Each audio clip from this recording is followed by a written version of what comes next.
ଜାଣିଛନ୍ତି ଅଶ୍ୱିନୀଙ୍କ ଏହି ରେକର୍ଡ ପରେ ରେକର୍ଡ କରିସାରିଛନ୍ତି ରବିଚନ୍ଦ୍ରନ ଅଶ୍ୱିନୀ। ଏମିତି ଆର ଅଶ୍ୱିନୀ ରେକର୍ଡ କରିଛି ଆପଣମାନେ ଶୁଣିଲେ ଆଶ୍ଚର୍ଯ୍ୟ ହେବେ। ହରଭଜନ ସିଂ ଏବଂ ଅନିଲ କୁମ୍ବଲେଙ୍କୁ ପଛରେ ପକାଇ ଦେଇଛନ୍ତି। ବିଗତ 14 ବର୍ଷର ଖେଳ ହେଲା ଖତମ।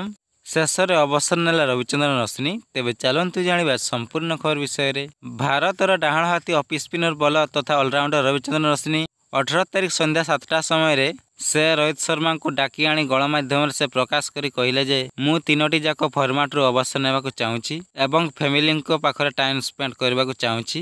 ତେବେ ଏହି 14 ବର୍ଷରେ ରବିଚନ୍ଦ୍ରନ ଅଶ୍ୱିନୀ କ'ଣ କରିଛନ୍ତି ଆପଣମାନେ ଜାଣିଛନ୍ତି କି? ଦିନ ଥିଲା 2010 ମସିହା ଜୁନ 5 ତାରିଖରେ ଶ୍ରୀଲଙ୍କା ବିପକ୍ଷରେ ପ୍ରଥମ ଦିନିକିଆ ମ୍ୟାଚ୍ ଏବଂ ସେହି ମସିହାର ଜୁଲାଇ 13 ତାରିଖରେ ଜିମ୍ବାୱେ ବିପକ୍ଷରେ ପ୍ରଥମ ଟେଷ୍ଟ ମ୍ୟାଚ୍।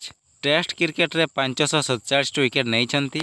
ଦିନିକିଆରେ 157ଟି ୱିକେଟ୍ ନେଇସାରିଛନ୍ତି ଏବଂ ଟି20 କ୍ରିକେଟରେ ସେ 72ଟି ୱିକେଟ୍ ନେଇସାରିଛନ୍ତି।